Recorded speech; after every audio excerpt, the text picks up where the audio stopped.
Welcome everybody to another episode of 2K14. I am Jitch and you're watching Superstars.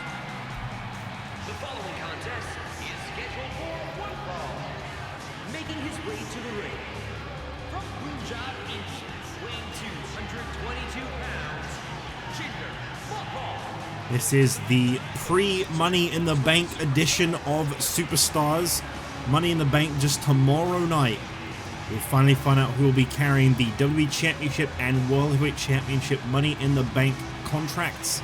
And this man's tag team partner, Heath Slater, will be defending the Cruiserweight Championship in a big four-way ladder match featuring a Raw Cruiserweight and two SmackDown Cruiserweights in honor of the Money in the Bank ladder match, which Slater failed to qualify for. But here comes another guy who really helped his buddy qualify for Money in the Bank.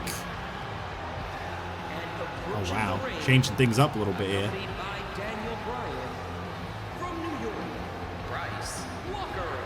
Well, Bryce Walker clearly really embracing the tutelage of Daniel Bryan. He's inherited the colors of Daniel Bryan quite a bit here.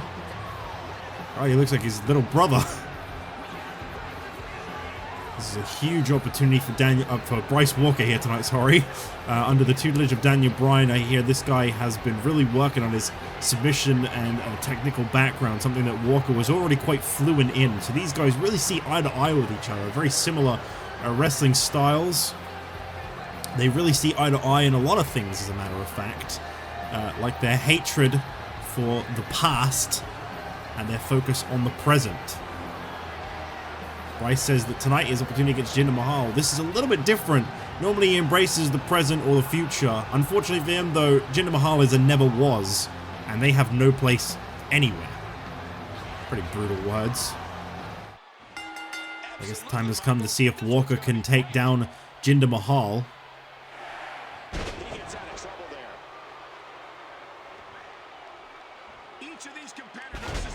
Neckbreaker takes down Bryce Walker. Of course, his tutor, mentor, whatever you want to call him, Daniel Bryan, is at ringside here tonight.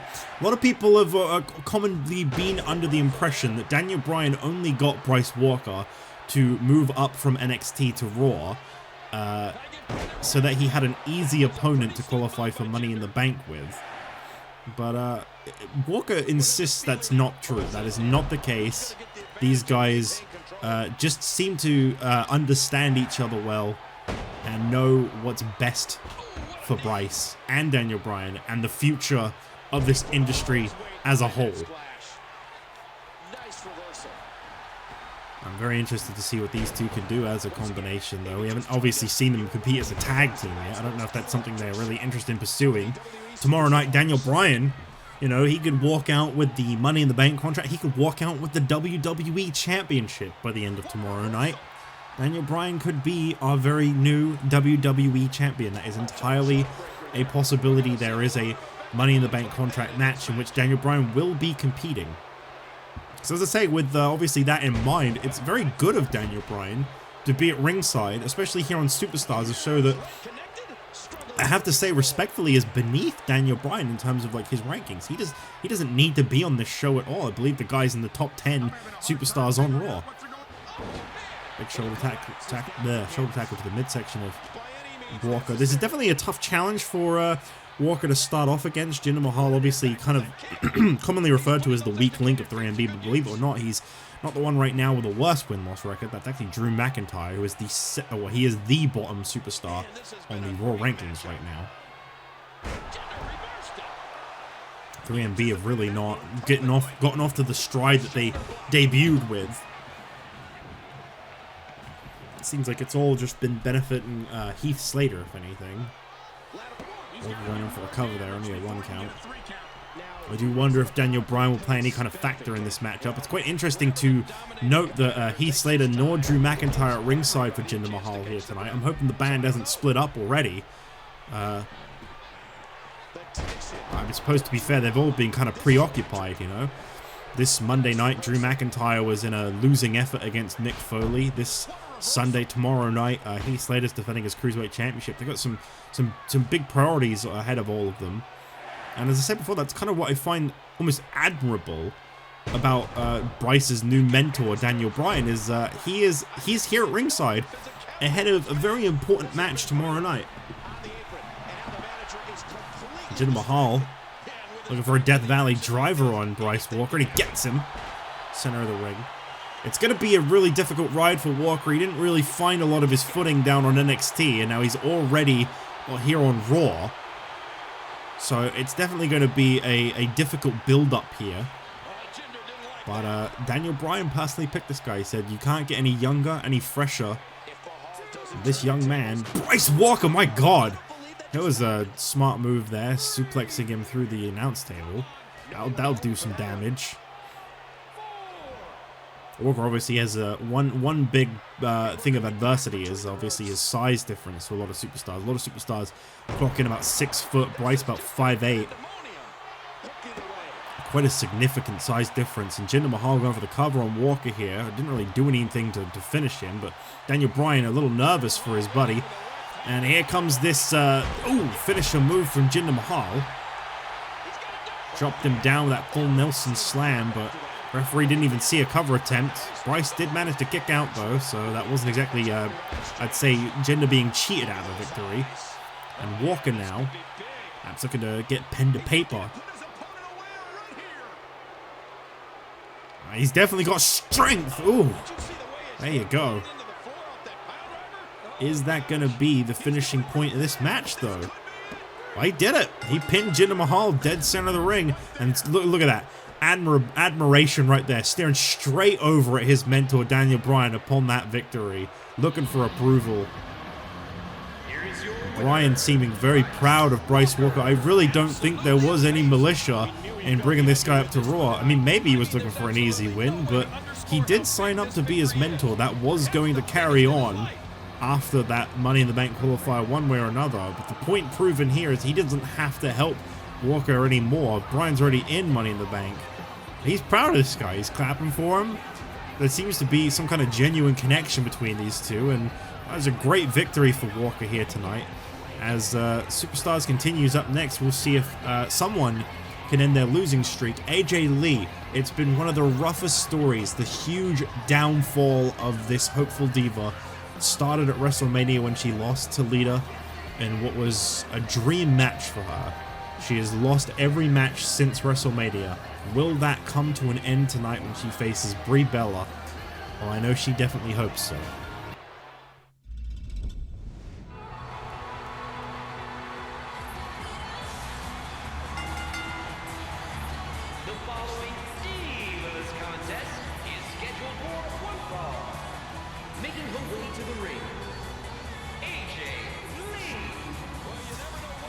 Well, I mean, she definitely seems to carry some good spirits down to the ring, despite her current track record, and I think that's very, very admirable.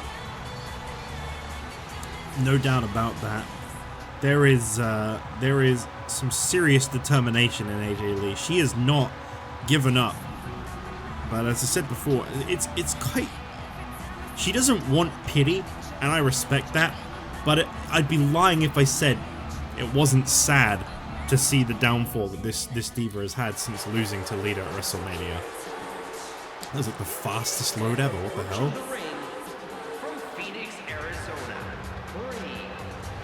I felt like I was playing one of the newer games for a minute there. It went from one theme to another.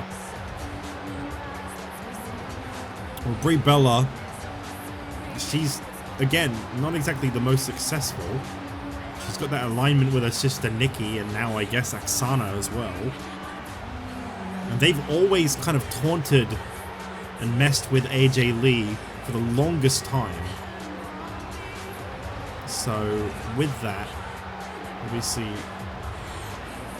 I do hope that AJ can not be stood up tonight by this bully. So here we go, AJ Lee and Brie Bella locking up. And AJ immediately takes control of Brie, takes her down. I'm having a hard time figuring out what they're going to do next. Another shot with the boot. I gotta say, I think AJ actually had a little bit of a tough time. People caught her backstage not in a very good place mentally after suffering a loss to Oksana, something that she has been kind of ruthlessly mocked for as Oksana has never won a match before. And obviously AJ Lee was the contender for the Divas Championship back at WrestleMania, so this is all just really weighing on her, and I'm starting to wonder how she is doing mentally when that level of adversity is being thrown at you like all the time. Adversity is the right word though. Once again, if you just joined us, you are watching Thursday night's most electric show. Saturday night. WWE Superstars. Saturday Night Superstars. I know theirs was on a Thursday. Mine's on a Saturday because I think it's a good way to end the week. You get a little bit of action from everyone on all the shows, and on top of that, the original Superstars was on a Saturday, the WWF Superstars in the 90s, and I'm kind of making this show like an homage more to that Superstars as opposed to the Superstars that we brought back. And admittedly not entirely, because that show was like 90% squash matches, and featured a lot of like no-name people. I don't have any no-name people. I was gonna say actually, I wanted to get people's interest on this. I won't be able to do it until 2K14, so it's quite a long time away. I'm thinking of making probably just one. I don't know if like people know this about me, like if you've seen like other channel or like any of my playthroughs in the past. I really enjoy making like female characters. I think there's just so much more you can do with them. So I was thinking of making like an original character for the Divas division. So obviously I've got Scorpio, this like kind of like loosely like my guy, but like I was thinking of doing like one for the Divas division as well, but there's no point doing it at the moment because if I do that now, they're going to be gone in the next season anyway, because 2K15, yeah, 2K15, I don't know why I stumbled over that. 2K15 doesn't have Create a Superstar for women. It's men only in that game. I don't know if people like remember that at all, but that was one of the weird things about that game. There's only like 8 women in the game, and then on top of that, you can't make any. I think Brie has just won this match. Okay, never mind. Can't tell you how relieved I am that she didn't win right there. I'm not rooting entirely against Brie. Like, if she wins, good for her. Whatever, you know. A win's still a win for the Divas division. They need contenders. Obviously, with Summer Rae as the brand new Divas champion, that whole division right now is kind of turned up on its head. We don't know what it's going to be like in the future. But, AJ here, looking for this submission victory. I think this is kind of a problem, is this move doesn't win matches. But she's definitely been relying on it quite a bit. And there you go. I think that might be partially the setback. Ooh, big knee across the head of Brie Bella. Yeah, let me know what you guys think about that, because I don't really want to do it and then everyone like hates it, but like, just thinking of like creating like an original diva that's just not based on anyone, just someone that like I just throw in, maybe pair them up with Scorpio, I don't know, just something like that. Just for the fun of it.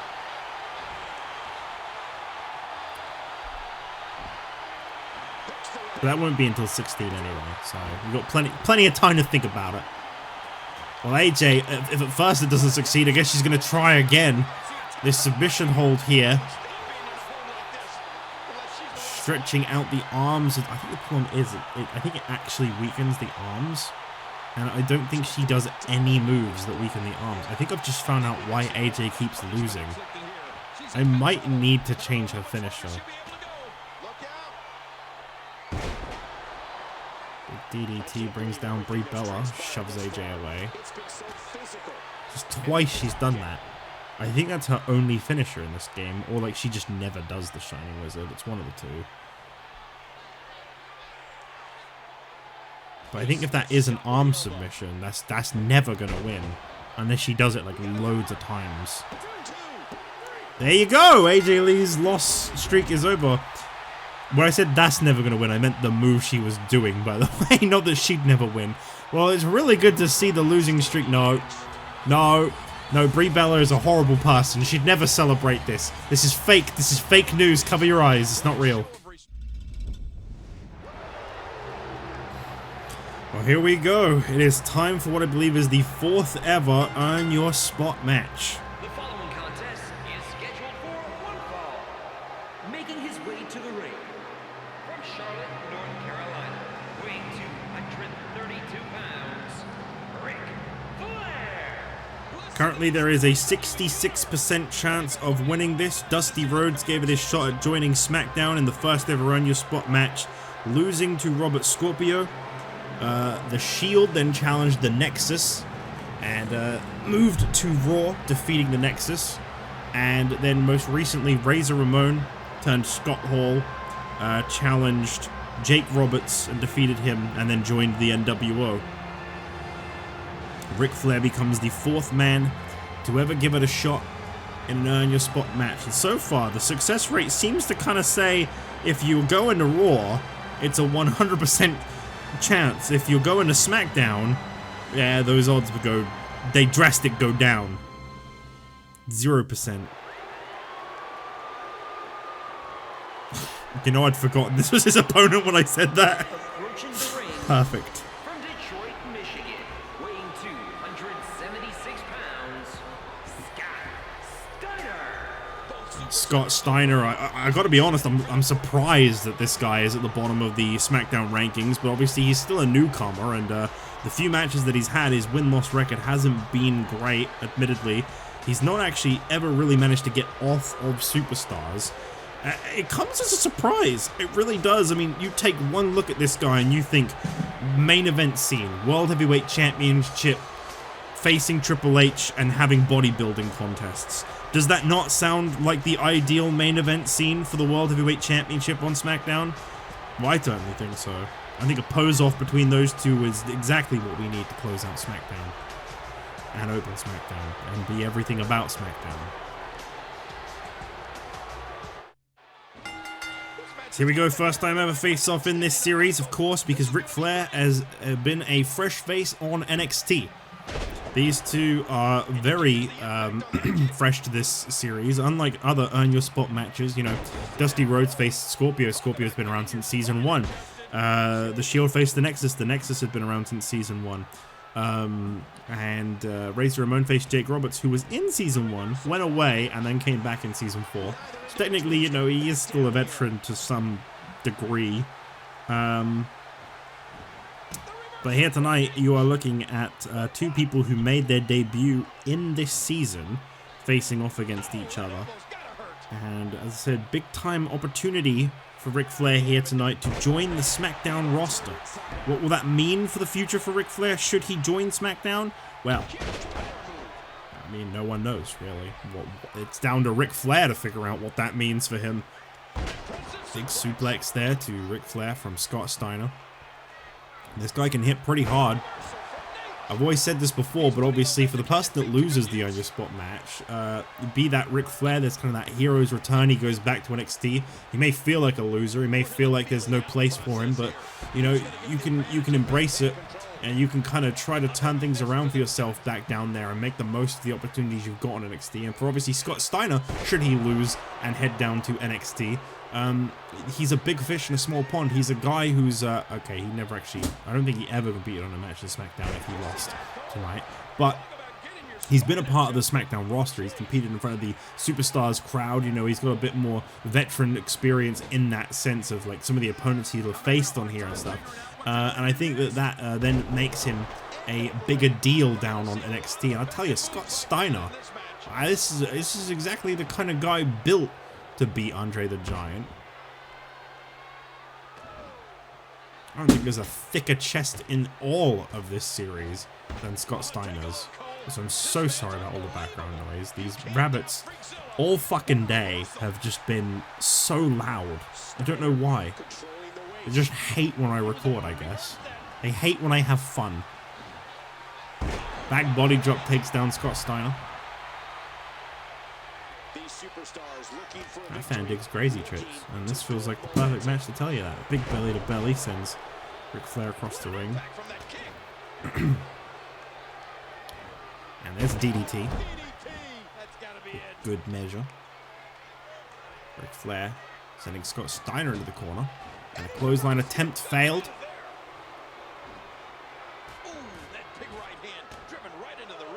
And strike after another. Scott Steiner really dishing him out. And Scott Steiner kind of running his mouth there. You see that mouth moving, but you don't know what he's saying. Normally Scott Steiner's loud enough you can hear it. And it normally requires a couple senses. But this time around, nothing. Belly to belly takes down Ric Flair again.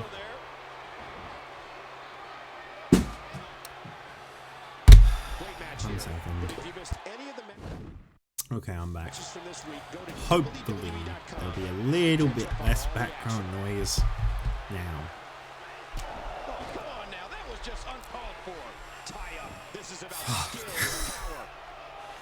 Just trying to play a game and talk.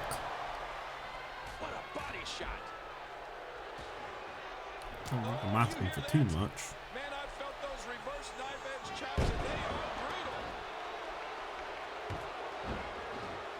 The ring at the thousands and thousands of WWE fans in attendance.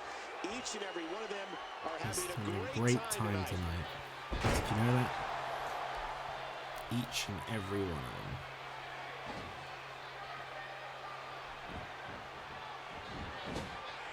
He almost took his head off. Ric Flair with a big clothesline to the back of Scott Steiner.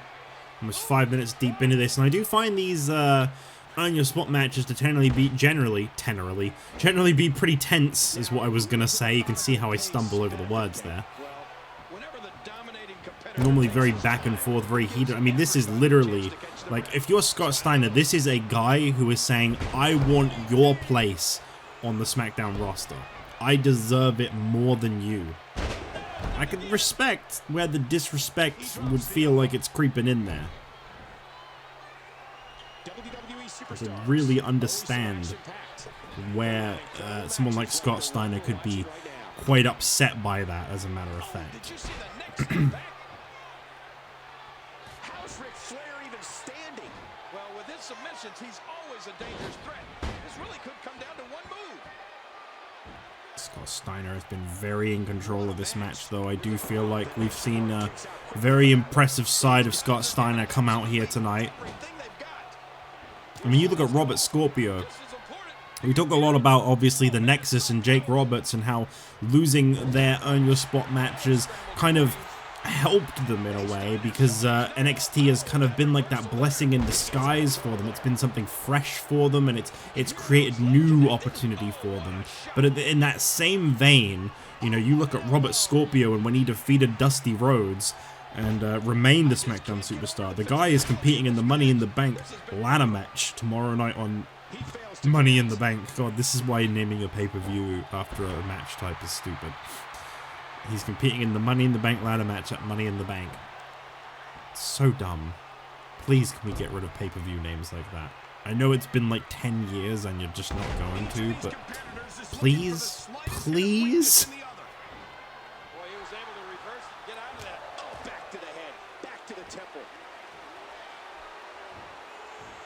Ric Flair dumped down in the middle of the ring by Scott Steiner, and I do feel like he is in for sorry, Rick Rude for me saying this, a rude awakening in this match. I do feel like Ric Flair is having a hard time getting into this match because he's perhaps finding out just how tough of an opponent Scott Steiner is. Big shoulder tackle down. I do apologize, by the way, there hasn't been any announcements of the next week of action, obviously with Money in the Bank around the corner. I don't know what's going to be happening on Raw or SmackDown because it all depends on what happens at Money in the Bank. That really determines what the show will look like on either side of things. Steiner screwdriver. That's gotta be it. Ric Flair. Oh my god, what? Excuse me? Ric Flair kicking out of the Steiner screwdriver at 1? That is a devastating move. How the hell did he kick out of that so quickly? Now Steiner turning Ric Flair around and looking to lock in the Steiner recliner. He's got that thing locked in tight. Unlike most submission holds, the arms are caught up. There's no way to crawl across the ring. Ric Flair is locked into one position, and Steiner realizing it's not worth it.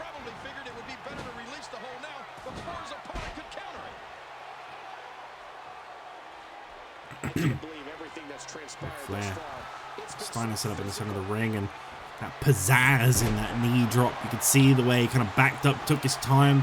Cover attempt here on Steiner. Quick kick out. Very quick kick out. Makes the eyes. I'm having a hard time figuring out what they're going to do next. He gets out of trouble there. And that punch lands hard. Listen to this place come alive and build support for him. The back of the B of Scott Steiner, Ric Flair and Steiner back and forward. These two go belly to belly, takes down Ric Flair. Oh, what a big stomp in the midsection too. God, this has been a real heated match. You can kind of get the impression these two don't like each other very much. Ooh, German suplex.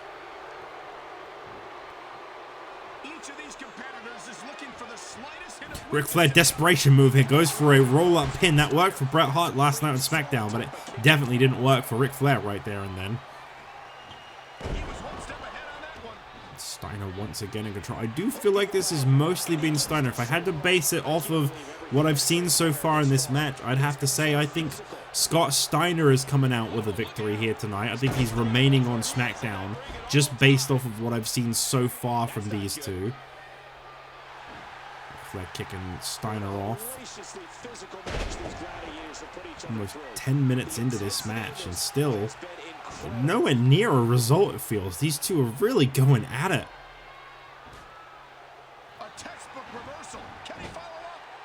In the corner goes Scott Steiner. Ric Flair turning him around and drops him down. I'm having a hard time figuring out what they're going to do next. This arena starting to come together in support. They're urging him to turn it around. He's in the center of the ring, and Ric Flair looking for something here. Poke to the eye by Scott Steiner. The classic. Narrowly avoids the attack there. You can see the wear and tear that this fight is. There is not a limb Ric Flair won't target. He knows the value of each and every one of them. That guy is a submission expert.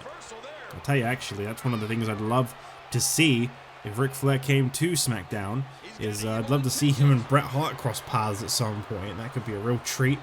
Figure 4 versus the sharpshooter. I can't believe everything that's transpired thus far. It's been so physical. Flair now choking out Scott Steiner.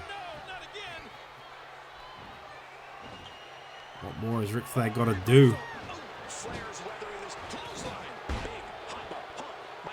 Keep control of him for one. Steiner now taking Flair to the center of the ring. It looks like he's looking for the Steiner recliner once again. And as I say, the insult to injury here is he's so close to the ropes, but every part of Flair is locked in position. And that is it. Ric Flair becomes the second man to ever lose the Earn Your Spot match. Scott Steiner remains on SmackDown, and Ric Flair remains on NXT. And for the love of God, Sandow, leave the superstars on this show alone. Well, once again, the World Heavyweight Champion bestows upon another ignoramus, another worthless superstar at the bottom of the barrel with his presence and with the World Heavyweight Championship. But that may be the last time he gets to carry that thing onto this show and strike some poor soul with it. This guy loves making enemies, but he may have made too many. And tomorrow night at Money in the Bank, there are very high odds that he is not walking out with the World Heavyweight Championship.